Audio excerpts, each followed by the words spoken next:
Welcome back to the Pulse, and thank you for staying. Now, President John Mahama has criticized Ghana's current sanitation and waste management structure, describing it as overly centralized and ineffective. He announced that new guidelines will soon be introduced to enable metropolitan, municipal and district assemblies to transparently select their sanitation service providers through a competitive procurement process. The president made these remarks while addressing municipal, metropolitan and district chief executives at an orientation session held at the Institute of Local Government Studies in Medina. Investigative journalist Manasseh Zuriawuni some days ago lauded President Mahama for terminating the long-standing sanitation contract between Zoom Lion Ghana Limited and the Youth Employment Agency, YEA. The journalist, in a formal petition to the presidency, argued that the deal had led to massive inefficiencies and the exploitation of sanitation workers, especially street sweepers, while funneling large sums of public funds to private entities. Now, let's be clear about sanitation services. We pledged to the Ghanaian people that we'll implement a reset agenda, didn't we? This agenda applies to every facet of national life, including sanitation and waste management. Our current waste management model is not working because it has become highly centralized. MMDAs have largely not been involved in the procurement of waste management equipment and accessories. They have also felt that supervision of sanitation workers and cleaners is not a part of their responsibility. We must therefore implement a more effective model that transfers full responsibility for waste management and sanitation to MMDAs. 10% of your common fund in the guidelines is earmarked for sanitation. In addition, funds from the Communication Service Levy tax, which is administered by the YEA, will be decentralized to your districts.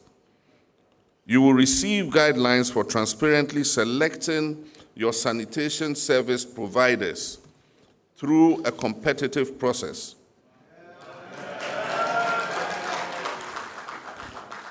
And listen to this one. You will be fully responsible for the process and also fully responsible for the outcome.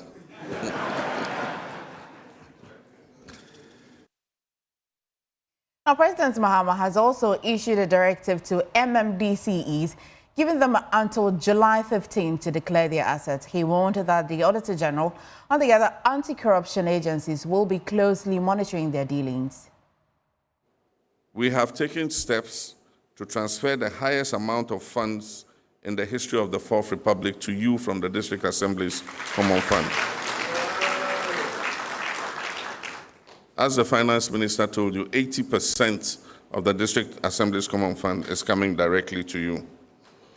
We expect you to ensure the judicious and transparent use of these resources. The funds must be utilized in the interest of our people and not for our creature comforts. The Auditor General and other anti-corruption institutions will be watching your work. And I've said previously, if any of these institutions starts investigating you, you don't expect me to interfere on your behalf. In the meantime, I wish to remind you that you are among the office holders required to declare your assets. And so I expect that by July 15th, all of you would have declared your assets.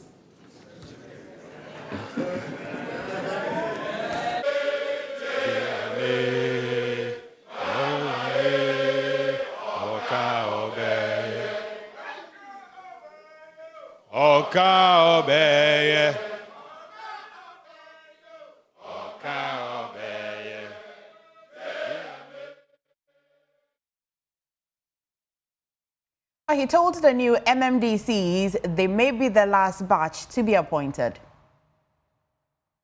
You are hereby tasked to establish district sanitation task forces with clear responsibilities and regular performance assessments. You are tasked to mobilize communities, including schools, faith-based institutions, and market groups for cleanup, education, and inspection drives.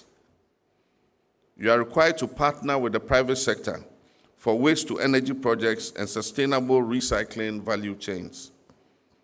You must enforce your sanitation bylaws rigorously, including penalties for illegal dumping, open defecation, and improper waste disposal. Under the last administration, they passed a law to clean your front. How many districts are implementing this clean your front? If everybody cleaned the front of his house, it will make your work easier. And so if you can enforce it and make sure that those who don't do it are sanctioned, then it will make your work easier.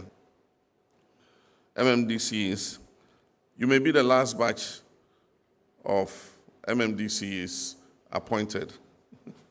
The National Review Committee is going round. I'm sure some of you would have been consulted, and it will present its recommendation in August this year. And one of the major items that has been canvassed is the election of DCs. There's no doubt that Ghanaians want their DCs elected. MMDC is elected. Several surveys have shown that they prefer to have your category of political officers elected. So you may be the last dinosaurs who are appointed. Those who succeed you might have to go through elections. Well, let's engage Vitus Axim. He is an anti-graft campaigner. Thank you for joining us this afternoon. First, one of my favorite questions to ask, everything in the actions of the president and this government, would you say is a good trot to achieving an anti-corruption country? I think so. It's a good start with the MMDCs. It's normal that when they are appointed, they would have some orientation so that they will know what they're expected to do, what the president expects of them, what the people expect of them. So I think it's a good start.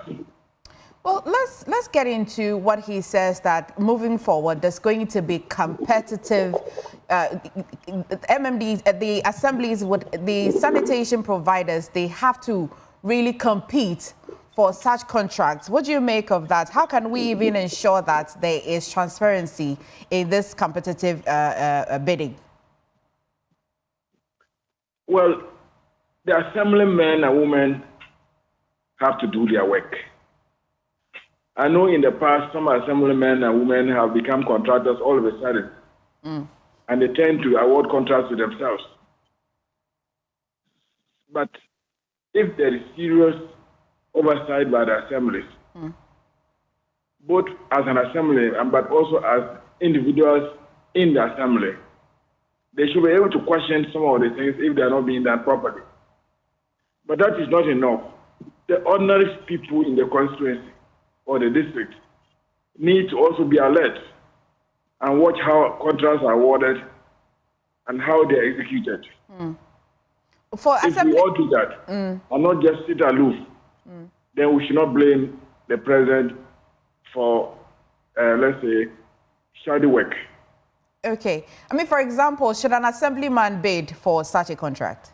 Should they? I mean, they're citizens after all. Should they? Well, there's this issue about conflict of interest. If the person was already a contractor and has the necessary equipment and qualifications, he or she can bid. But he or she should not be part of the tender committee that is going to look at those contracts. We always say that you recluse yourself. But you see, you may do that in the public domain, but tell your colleagues on the committee that, oh, I am interested in this contract, and they may still give it to you. So it is not perfect. And so the ideal situation would have been that assemblymen and women should not be interested in bidding for contracts from their own assembly. Okay. But of course, it's very difficult. Some are going to say, but they are, like you said, they are citizens. Why shouldn't they? Right. I mean, for civil society and watchdog groups, I mean, for people like you, what would you recommend? What role should they play, at least during this procurement time, to serving as watchdogs so that there's transparency maybe? What role should you be playing? I am saying that there is, the assembly has a tender committee. And they also have other committees like the Infrastructure Development Committee also. So these are the committees that are supposed to watch what is happening and draw the attention of the entire assembly, particularly the MMD, to any irregularities that are going on, and demand that there's transparency. They could behave like Parliament. If they're not happy with anything, you can summon the person to the assembly to answer questions. And nobody would like to be embarrassed. So if you do that, especially if you are a member of the assembly, you are want to conduct yourself, and you are called before the assembly to explain why you should do that, I think that it will serve to discourage others from engaging in such activities. Okay. So the president has as well given the new MMDCs a deadline, 15th of July, that they should also declare their assets. Beyond this, if any of them do not, what kind of punishments would you recommend? You see, I was listening to the vetting of a judge nominee this morning, and Honorable Mr. Fayemakin asked so many questions on this asset declaration. You see, but the point is, there's a subversion of the Constitution. The Constitution says upon assumption of office.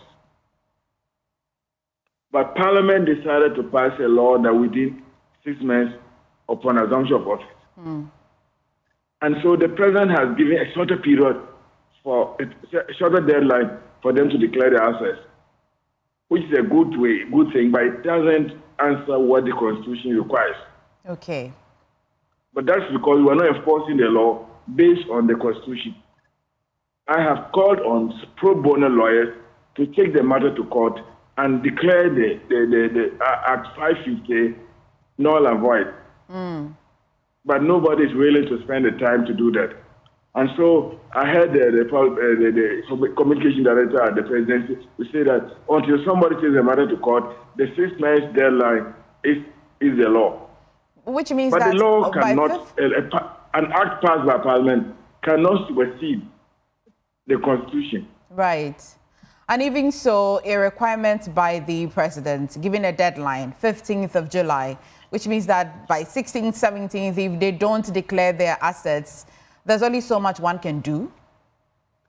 Well, he purported did to the ministers. We don't know whether it's actually being enforced or other appointees. So it means that after 15th, he's going to sanction them. Right. But up to now, I haven't seen a list of ministers that have not declared their assets based on that deadline. So I don't know what will happen to the MMDs if they don't also declare. All right. Thank you so much for talking to us on the Pulse today, Mr. Vitus Azim. Thank you. He's an anti-corrupt campaigner. Now moving on, tomorrow, Thursday, 19th June, marks World Sickle Cell Day, commemorated annually to raise international awareness about sickle cell disease. Observed every year on June 19th, the day serves as a global call to action to alert the public to the realities and dangers of the disease. Under this year's theme, Global Action, Local Impact, Empowering Communities for Effective Self-Advocacy. In Ghana, a number of activities are being held to highlight the challenges faced by patients and caregivers, as well as promote better understanding and support for those living with the condition. And joining me via Zoom to shed more light on this is Madam Victoria Awochimisi. She is the Executive Director of the Ghana Foundation for Sickle Genetic Action, I suppose, former president of the Sickle Cell Association of Ghana and an executive member of both the Sickle Cell Support Group of Ghana and Sickle Cell Association of Ghana. She is also a caregiver, mother, and passionate advocate. Thank you for joining us today. And tomorrow is 19th of June, and it's etched in my memory because I so know that is the day we've set aside internationally to create more awareness on sickle cell disease. But for you, tell me whether in Africa we have learned a lot and we know more about sickle cell so far. Hi, thank you for having me.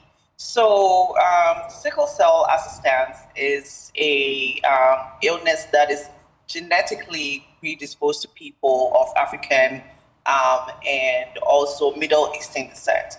So we're very well aware of sickle cell because it's a part and parcel of who we are as Africans. With that being said, it's unfortunate that the kind of disability and awareness we need around the illness is not as we would like to see it. But it's very much a part and parcel of us here as Africans. And for Ghana, we have approximately 25 of our population are people with sickle cell disease. So it's quite prevalent amongst us. Now, Victoria, you are a caregiver. Tell me your experience so far as a caregiver.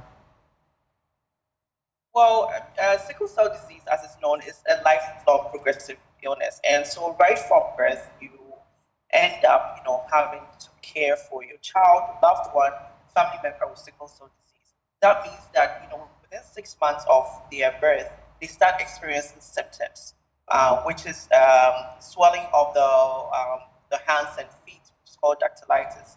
At that point, they are put on an antibiotic to ensure that they will be able to fight any form of infections that they could encounter during that period of life. But almost immediately, you almost have to start guarding against all the other symptoms and crises that comes to sickle cell disease, which is fear of stroke or potentially experiencing stroke as a child, to acute chest syndrome, being anemic, and having bone crisis and pain all over the body. It basically wherever there is a bone in the body, you could experience a bone crisis. So you can imagine. Yeah. Some children experience multiple infections.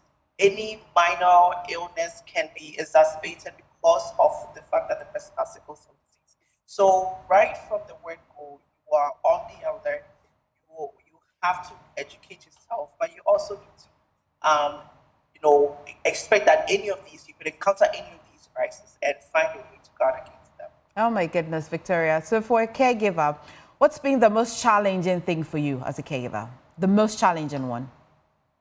Really, it's the lack of awareness that most people have about sickle cell disease. Because as a caregiver, whoever you're caring for, your child, whether it's a child or family member, they have to access the schools, they have to access the hospitals. In those settings, unfortunately, it's not everybody that is well versed in sickle cell disease to understand the nature of the illness, how it impacts the person, the fact that just by a sickle cell patient undergoing stress alone can lead to a crisis, which could end them up in the hospital, and that could be a stay from maybe 2 days to a week, sometimes even a month or beyond, right? So within the schools, if the person is going to school, now you have to make sure that you educate the school system, the teachers, the head teacher about the person's illness and what potential triggers might lead to a crisis. They will do the same thing if the person is accessing medical care in the hospitals, as long as even the person engaging in other activities. For instance, with swimming, it wasn't until hydroxyurea, which is a revolutionary medication, was introduced that kids could actually go swimming while they're on the medication. Because before, if a child goes swimming or does any sort of vigorous activity, and they have sickle cell disease, that is bound to lead to crisis. So you pretty much have to guard against everything, potentially everything and anything that the person could encounter in their lifetime. Well, I mean, because it's genetic, knowing your status before even wanting to have a child is very important. But when it does happen, what will be your expectations from government to at least help and in such a situation? Well, just like how we are doing at Sickle Gene Action, which is advocating for people to know their status, know your genotype, right? We're doing the same thing within our faith institutions and bodies as well, because we want people to know the importance of knowing their genotype, so that when they are transitioning from young adulthood into adulthood, they know and understand who to pair up with when it comes to marriage, education and things like that. Because that is when, if you're a carrier and you don't necessarily understand, your genotype and how it affects you, and you get with somebody who also has the same, genotype, which has like a sickling, what do you call it, the S abnormal cell in it. That is when you could appropriate and then have a child with sickle cell disease. So we're starting right early. We're in schools, we're in basic schools, educating them, screening them, so that they can also learn about knowing their genotype, but also take that knowledge as they grow to help them make more informed choices when they get to the point where they can actually get with a partner. Tomorrow we are at the Akwebu JHS school, and we're screening 400 kids. We're also educating them so that they know their genotype, but they can also take, what we find is that they are able to take that knowledge back home and also educate their parents for those who may not necessarily understand this illness. So those parents can also know and understand it, as well as the school teachers, head teachers, and whatnot. Well, Victoria, thank you for joining us today. Tomorrow is the day that we talk more about it. What will be your final word moving in tomorrow? We want people to learn more about sickle cell disease, know their genotype, and help spread the word that, you don't have to stigmatize people with sickle cell disease. It's not a curse. It's not the end of the world. People have lived successful, fulfilling lives with sickle cell disease. So just be supportive, learn about it, and know your genotype.